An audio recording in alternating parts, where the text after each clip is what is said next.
You are listening to the World Extreme Medicine. The World Extreme Medicine Podcast. Hello and welcome to this World Extreme Medicine podcast with me, Deb Swan. For this episode, I'm joined by Jessica Thomas-Mourne, a specialist paramedic in critical care working with Devon Air Ambulance in the UK. Jessica has undertaken important research into women working within the pre-hospital emergency medicine environment and has explored how gender inequality has created a gap between the sexes within this environment. I must point out that Jessica is also on duty at the moment, so we may be interrupted by a shout, but I hope we're not, because I think this is really important research and I really want to get into the nuts and bolts of it. So first and foremost, welcome to the podcast, Jess. It's great that you've taken time to spend time talking to us about your research. Let's start with your career, when you first became a paramedic and how you carved a path to becoming a specialist paramedic. Well, thanks, Deb, for having me. Thanks very much for the invite. So my kind of background was that when I was first doing my A-levels, I initially wanted to be a doctor. So that was kind of the path that I was planning to go down. I went to a failing school, and when I told my careers advisor that that's what I wanted to do, they sort of quite laughed in my face and said that people from here don't go off and do that. But I was still determined. So at the time, St George's University in London were offering an outreach programme to get people from underachieving schools into medicine. So they guaranteed you an interview. So I went through the interview process, had a conditional offer on getting 3 A's. I got A star A B, and so because of my B, they wouldn't accept me. And so that was the end of my sort of journey into medicine. And so at that point, I had to have a bit of a rethink as to what I was going to do. And I either had to go down like the biomedical science route and then try to join medicine as a graduate, or think of another career path. But, you know, at the time I was 18, I wasn't too sure. So I thought, well, I'll start working in the hospitals as a healthcare assistant, and see if becoming a doctor is what I definitely do want to do. So I did that for a couple of years, and I then joined the patient transport service for the ambulance service. So all the non-emergency work, taking people to and from their appointments. And the two of those combined, including kind of the work that I did on burns units in the emergency department, in intensive care and so on, channeled me towards a FEM type of career. And someone said to me, just out of the blue, have you ever thought of being a paramedic? And I hadn't really until that point, but it kind of all made perfect sense. So I was working for Southwestern Ambulance Service with the patient transport work. Although it was called something different then, this is quite a few years ago. I then applied to do the student paramedic route through the ambulance service, applied to university at the same time, and this was just when the BSc programme for paramedics had been introduced. So I was fortunately offered both routes. So then it was kind of the decision of, do I do the apprenticeship type route through the company or do I go off to uni? But I had a sneaking suspicion that the sort of BSc was going to become more of a requirement. And I was really lucky to get a place at the University of Surrey. And at the time, all of the BScs were funded by the South East Coast Ambulance Service. So we had no tuition fees. We got given a £4,000 a year bursary towards living costs because it was a high cost of living area. Did my BSc in Surrey, worked there for a little bit. And then I always wanted to come back to the Southwest because I'm from Bristol originally. My other half said that there's no way we're moving to Bristol. So we compromised and came to Devon, so just a bit further south. And from that point, I worked for SWAST as a road paramedic. And then when the jobs came out at Devon Air Ambulance, I applied. And here I am 5 years later. Wow, excellent. What was your selection process like for Devon Air Ambulance? I hear they can be quite grueling if you want to get onto an air ambulance. Yeah, so first of all, when I applied, I wasn't expecting to get the job at all. I thought I'd give it a go and see what happened. And the selection process in HEMS, and this kind of feeds into my research, is exactly as you say, it's grueling, it's rigorous, it's so multifaceted. So we had to do, first of all, kind of a scenario day. I think there were 6 different stations. Lots of them had actors as part of it. And you had sort of 1 or 2 people assessing you per station. So you ran through all the different sims. There was also a written paper.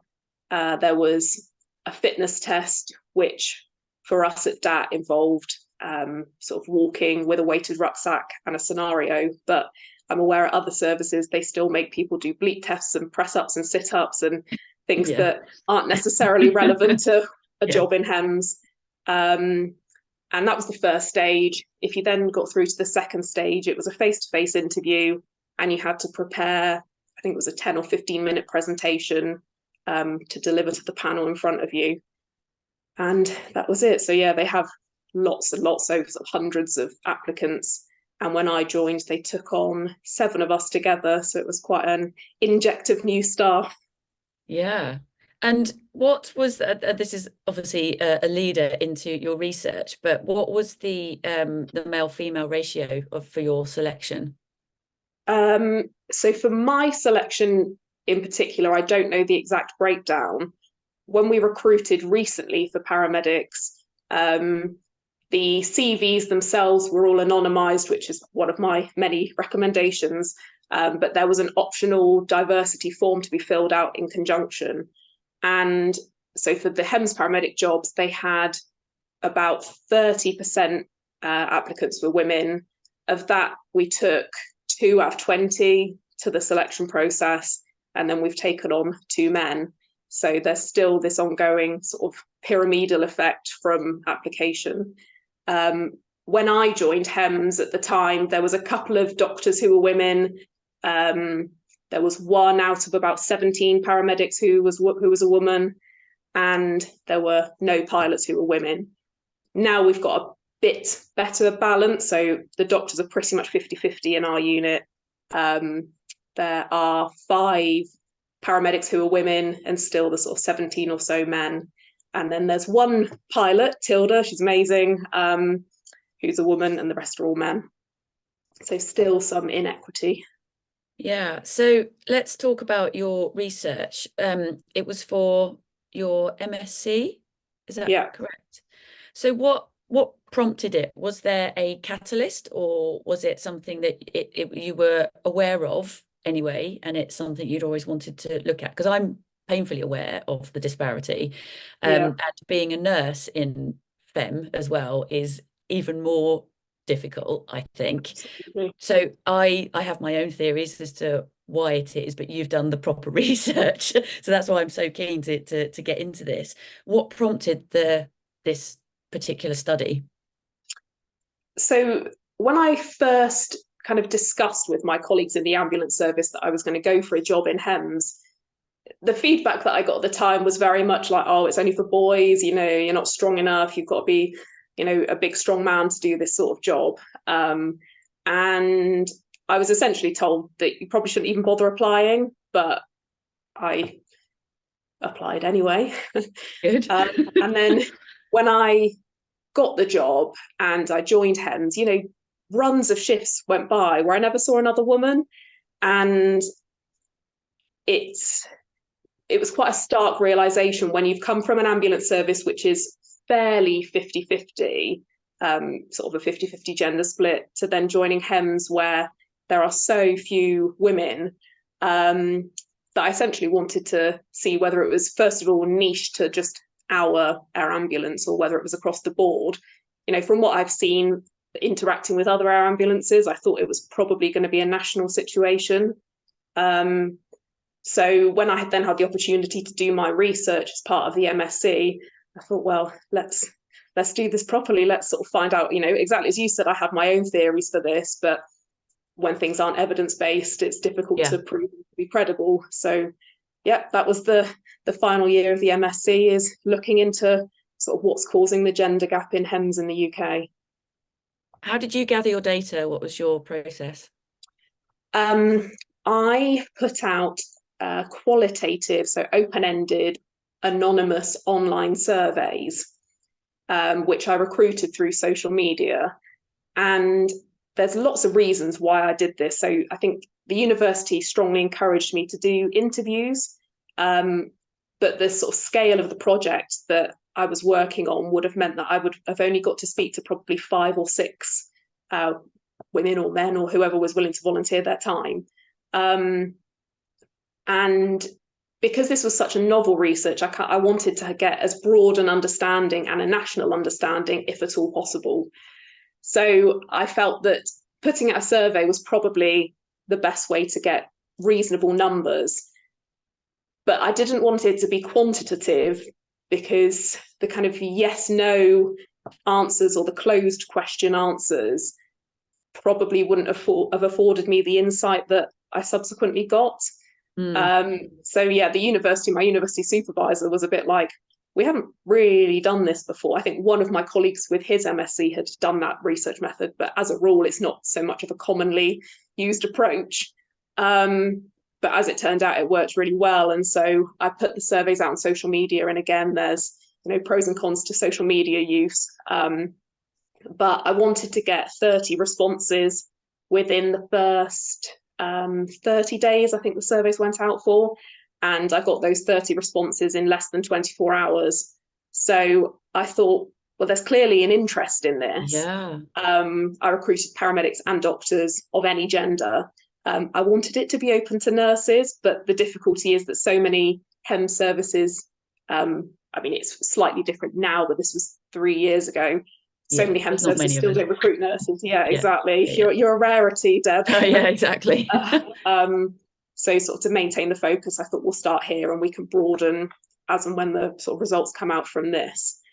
So yeah, got the 30 responses in 24 hours. And I then thought, okay, I'll reopen the eligibility as such. And I closed the surveys before the time limit that was set. And I had 140 responses at that point, which was a fair chunk of data to analyse. Yeah. So what was your, before I forget to ask this question, because I'm really curious about this, did you know the sex of the person who was answering your questionnaire? Was that important to your research? Yeah, so I spoke with my research supervisor and colleagues, because lots of people have an invested interest in this, and I said, do you think this should be very homogenous and open to people that identify as women only, or should it be open to everyone? And I think part of sort of making men, I suppose, a bit more aware of what's going on, and potentially getting an insight from men that I might not have got from women, encouraged me to just keep it open to all and keep it as broad as possible, really. And actually, as sort of, we're probably going to discuss, like, the men had lots of really useful insights from what they've seen and experienced themselves. And I've also had an uncountable number of men contact me over the years saying, like, I want to be an ally, how can I help? Which is great. In my experience, when I've brought this up, not necessarily with pre-hospital emergency medicine, but also in emergency medicine, when I've spoken to colleagues, male colleagues, I don't know, something very much like I've been overlooked because I am physically smaller and there's a man standing behind me, and you would have got this on scene when you turn up on scene, that the default is to speak to the man behind you or the man next to you. It doesn't matter if they're a medical student or an observer or whatever. And when I bring it up, it's only then that my male colleagues realise that it's happened. But they don't, in my experience, don't realise that they've done it, don't realise it happened. And then how can I help? You get that. So I feel it's not a deliberate gender bias. I think it is just what society has created, and we just plod along with it. But so what was the split of your respondees to your questionnaires? So of the 140 respondents, 117 identified as women, 22 identified as men, and 1 identified as other. 2 out of the 140 didn't identify with the gender that was assigned to them at birth. In terms of percentages, there was a 65-35 split between paramedics and doctors that completed it. The experience of people completing it ranged from 6 months to just over 30 years. Yeah, so quite a breadth. Most people were still practicing. The split of HEMS experience versus no HEMS experience was about 60% to 40%. So 60% without HEMS, 40% with. And again, the reason I wanted to include people, or both with and without, was because I wanted to see whether the views of people looking from the outside in is parallel with the people that have actually experienced it, or whether it's all a big misconception. And then the age range was sort of essentially working age, pretty much, so 22 to 56 years. And in terms of ethnicity, it was predominantly white British, but there were some white other, some people that identified as Asian, some that identified as Black, and so on. So with the 60-40 split of the HEMS experience and the and without the HEMS experience, what were the perceptions of people without HEMS experience? Because you'd already said that when you told colleagues you were applying for the air ambulance, some of the responses were, you're not strong enough, you're not part of the boy network, you know, it's quite a male dominated thing. Have you got the resilience to do this? What were the perceptions of your respondees? So lots of things. So with perceptions and culture, many people perceived that HEMS had quite a bullying or a toxic type environment. There was lots of talk about kind of homogenous military backgrounds, about sort of overt sexism, about the macho type behaviour, the directness with people on scene. People spoke about the communications and the imagery which comes out from HEMS charities. So when in my survey, I took a screenshot of Googling the term HEMS crew, and essentially every picture that comes from Google is all men. So even when you're using a gender neutral term, it's still that men are the default. So that's something that I've been working sort of quite closely with our communications team, is to broaden the diversity that's put out. And if it's not all men that are depicted from HEMS charities, it's something which you probably know about called the Smurfette principle, which is when it's one woman showcased entirely amongst an ensemble of men. And the difficulty with this is that it suggests that men are the norm and women are the variation.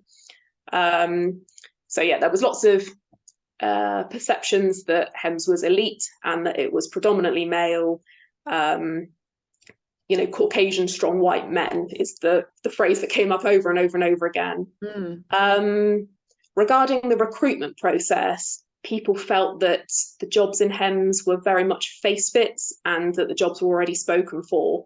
One person in their response said that they themselves had been told that they shouldn't bother applying because it's sort of a job that's only for like strong white men or attractive women, and that the people in charge will only recruit their mates. There was a big perception around the recruitment processes being biased towards men. So things like the fitness test came up by many women. So only women spoke about the fitness test being a barrier to them applying for HEMS. And of the numbers, it was 1 in 6 women that commented on it. And again, similar to what we described earlier, they spoke about the press-ups and sit-ups. They spoke about it being sort of a military-style fitness test. They felt that the recruitment process was biased in that the people assessing them were all men. So the term manel came up quite a lot, so an all-male panel. Lots of women felt that their confidence was so low that they'd never stand a chance as a young female of getting onto HEMS, so why bother applying? And then there were other things around kind of the personal impact. So on a sort of logistical level, people spoke about the commute to a HEMS base. So why would you drive past your local hospital as a doctor or your local ambulance station to go and work at a geographically remote HEMS airbase? there was a lot of things around the sort of demand or the expectation, I suppose, on a person before they join HEMS to do things like attend clinical governance sessions, do observer shifts, sit on the HEMS desk, complete exams like the DIP-IMC or the ATAC course, and do lots of voluntary work and show an interest in that particular charity. Like there's big expectations, which immediately disadvantages people who have other care commitments, for example. And then other concerns that came up were around exposure. So this was two-pronged, and it was either around the sort of moral injury side of things, so the death and destruction that we regularly see in HEMS, or it was around exposure to clinical skills. And again, it was only women that raised this. There was a fear around working alongside doctors, that paramedics who were women would lose their autonomy, they'd be a doctor's bag carrier, that they didn't feel that there would be any equitability between them and doctors. But not a single man felt the same or reported that, which was quite interesting. And then lots of people spoke about workplace discrimination, and had been told similar things to me, you're not big enough, you're not strong enough, and so on. And from the people with HEMS experience, was that mirrored in what they were saying in their responses, or was it a different perception? So the women pretty much agreed unanimously, based on the experiences that they went through to get into HEMS. And women in HEMS sort of described it as a bit of a lonely place, especially when you start, and how they felt that they kind of had to go above and beyond that of their colleagues who were men, to sort of prove themselves as being worthy. And I think some of the men that replied to my survey with HEMS experience just said that, it's valuable research, but they didn't feel that it was an issue at all within their unit. But again, it was only men that gave those sorts of responses. Yeah. Was there any issues that came up, like from either with HEMS experience or without HEMS experience, of childcare issues? Because we know that women do the majority of childcare if they are in a relationship with a man. That I know, like the last census, there was a 30% increase in men staying at home looking after children, but that 30% increase was on small numbers. So it's about 10 to 15% of men with children with a woman will stay at home. So we still have that disparity in society. But was that a feature that came up in your questionnaires with the answers? Yeah, so lots of women had experienced either pregnancy or maternal discrimination. So to give you sort of some vague examples, women who worked in HEMS were sometimes denied working from home despite kind of developing mobility, pregnancy-induced mobility issues. And some of the women said that they were sort of declined to order new kit because it was believed that they wouldn't come back to work after their maternity leave. Lots of the HEMS charities adopt kind of the government pay towards sort of pregnancy and maternity. So you get your 6 weeks, 90% pay, and then you're down to statutory. And this was something that was flagged to me when I was joining HEMS. If you want to have kids, HEMS isn't the right job for you, because the NHS parental pay is so much better. Childcare came up a lot. People spoke about having to choose between spending time with their families or feeling extremely stretched, regarding the commute and the fact that people sort of drive such long distances to work in HEMS. They spend more time away from their families. In most HEMS charities, there isn't sort of the existence of family rooms for families to go and stay with the person in HEMS whilst they're on shift, which is one of the things that I recommend in terms of the longer progression and development of new air bases. Many people spoke about the fact that HEMS had so many demands, not just clinically, that if they had a weekend off with their children, they'd still end up attending charity events as the sort of charity ambassador side of the role. And again, with sort of HEMS employers, this is one of the key things that the charity time, the study time, and so on, when it's paid, it empowers people to do it rather than doing it on top of working full time, for example, so on top of their clinical hours. What were the surprises that you found? Was there anything that you thought, I didn't even think about that, in terms of what people responded with their answers? Or was it all pretty much, yeah, but that's what I thought, I'm not surprised? I think there was a lot of stuff that people spoke about their own confidence. Like, women were very aware of their own lack of confidence. And so, you know, I've spent quite a lot of time thinking, how do we build women up? How do we make women realise how great they are and, you know, can absolutely do a job in HEMS? I probably didn't realise that other HEMS services were still doing press-ups and sit-ups, because to me that seems like such an easy win, such a simple thing to change, is to make the fitness test reflective of the job. You never know when you're going to need to do some abdominal crunches on scene, so I think, you know, it's quite important that you make sure that your recruits can do that.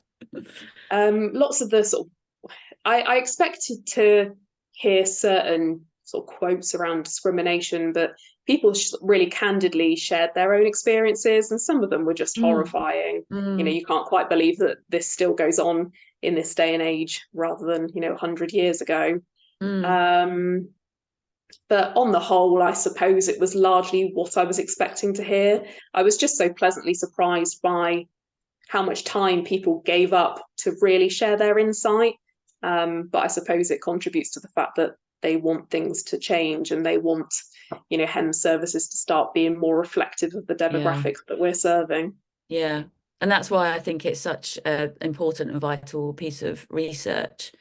What were your recommendations from this? What have you implemented in your air ambulance charity, and have you published anything nationally? So I produced, from my research, I produced a recommendations document. So as far as I know, that's been disseminated nationally. So I sit on a few different forums, which it's been disseminated through.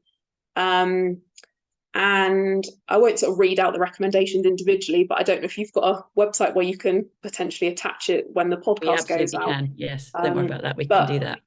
But things like anonymising CVs at the point of application, so the people reading it aren't necessarily influenced by the gender of a person and so on.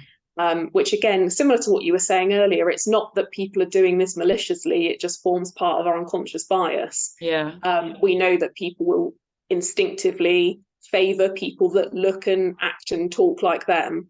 In terms of essential versus desirable criteria on person specifications, we know that if you have a list of a criteria of 10 things, that stereotypically men will look at the list and think, well, I can do 3 of those things, so I'll apply. Whereas women will look at the same list and go, well, I can only do 3 of those things, so I'm not going to bother applying.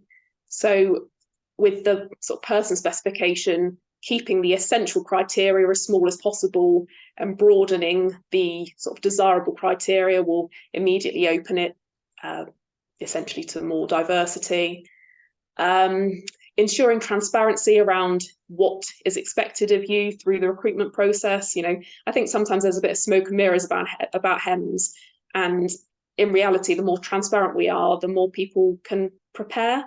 And, you know, I've spoken about this a few times, but the fitness test should be relatable to the job in question. You know, I absolutely do agree that you need some level of fitness to work in HEMS because we're carrying heavy kit long distances.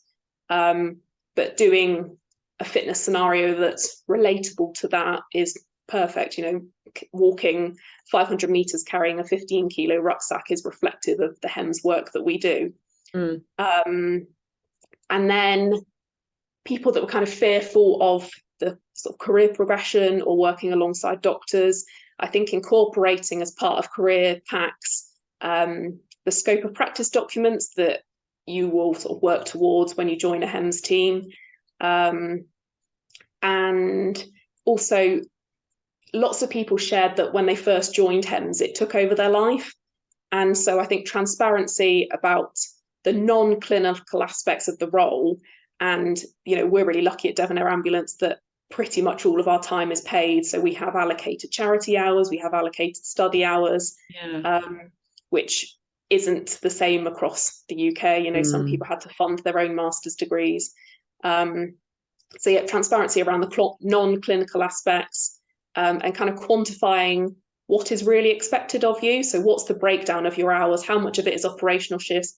How much of it is charity work? How much of it is your education? How much of it is you delivering education to others, and so on. Regarding recruitment, things like having multiple assessment days that are set several weeks apart, so that, for example, if you have to organise childcare, it's not kind of a one-shot wonder. And also, if you potentially need to increase your fitness or your stamina, if you've got an extra couple of weeks to do that, it might just make your life a little bit easier. From the HEMS side of things, ensuring that there's a diverse panel that's there to do the assessments, essentially avoiding manels, and yeah, the more diversity, you know, not just in terms of gender but race and so on, the more diversity the better. When it comes to people working within HEMS, so something that we did this time when we recruited was deliberately put on the advert that less than full-time work was available, and that we're a flexible work organisation that's family friendly. So lots of people that completed my survey shared that their applications for less than full-time work was declined. And when I've spoken to lots of the HEMS organisations across the country, I've tried to suggest to them that less than full-time work should be not necessarily encouraged, but should very much be supported, and that it might mean that they need to work more innovatively. So, for example, if you're dropping your clinical shifts, it may be that you need to go into the hospital once every 3 months and work in the emergency department because you might see 3 ankle sedations that day rather than 1 a month in your HEMS service. It may mean that you need to go into theatres. It may mean that you need to spend a bit of time in the paediatric department. So it's just thinking a bit outside the box, I suppose, to kind of maintain people's clinical competencies. And kind of on the same note, where you're expected to do ongoing study, potentially like encouraging people to do things part-time. So when you do a master's degree, I never knew that you could do it over 5 years. I thought you could just do it over 3. So the transparency around that. Right, okay. And then other things which I've probably already spoken about, but in terms of communication, avoiding showing all men. So the more diversity, the better.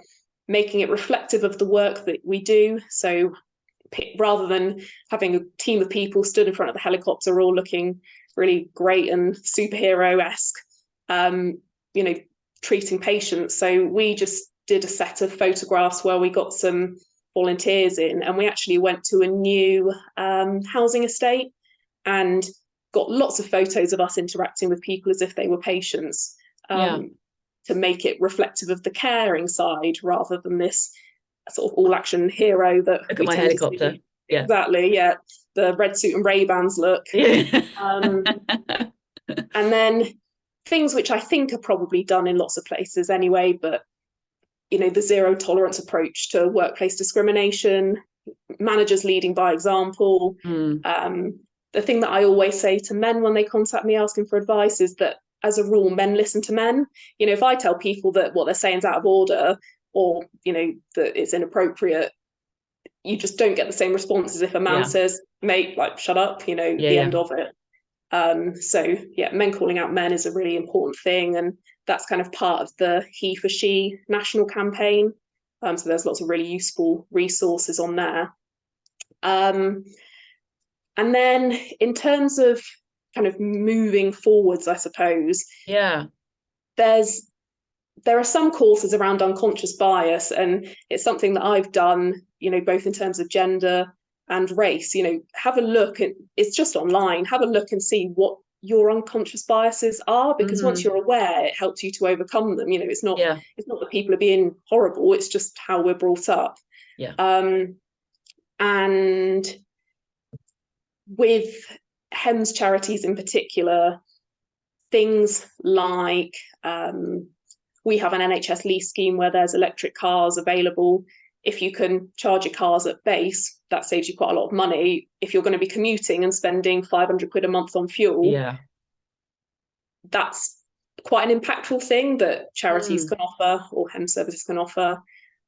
With future air-based designs, I've suggested that there are things like family rooms so that a clinician's loved ones can reside with them between their shifts. So if it's a weekend, you know, kids or partner or whoever it is, dog can come and spend the weekend with you where you are. You mentioned earlier about the unpaid work. So we know that women generally do 3 times the amount of unpaid work that men do. So with future air-based designs, if they have a laundrette facility, which might just mean that you can take your washing into work and get it done, and that saves you an hour when you then get home and you're trying to, for example, feed the kids, bath the kids, put the kids to bed. These things will really contribute to people's welfare and to their work-life balance.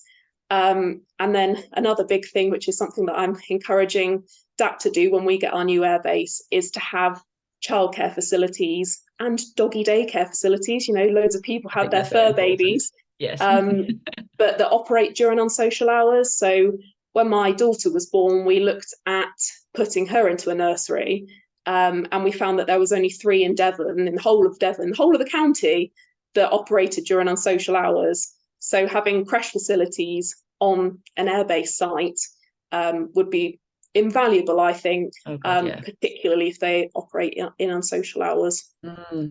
Yeah, no, that is amazing. And I think I was really excited. So we knew about the research that you'd done, and I was the first one to jump in and say I'm podcasting her, because I've experienced it myself, I've noticed it myself, and I was just really wanted to get down deep into that research and find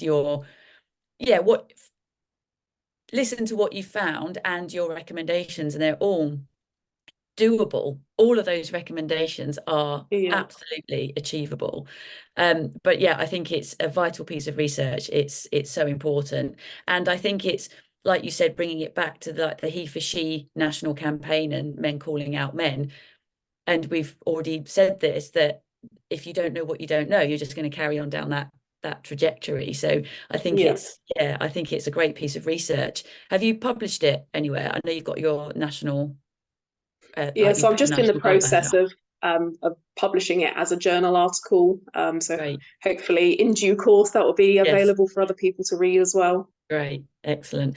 Well, thank you so much, Jessica, for taking time to speak with us today on this podcast. I hope. Well, I don't know. Do you want a quiet shift today, or do you fancy having a busy one today? Now. I'm always happy to help where needed. Excellent.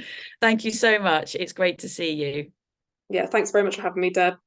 Thanks for listening to the episode. Please feel free to rate, review and subscribe on whichever platform you're listening to. Please also head over to the World Extreme Medicine website, where you can find more engaging content on extreme medicine webinars and indeed the collection of courses from our global network, including humanitarian, disaster relief, expedition, space, military, tactical and performance medicine. Thanks again.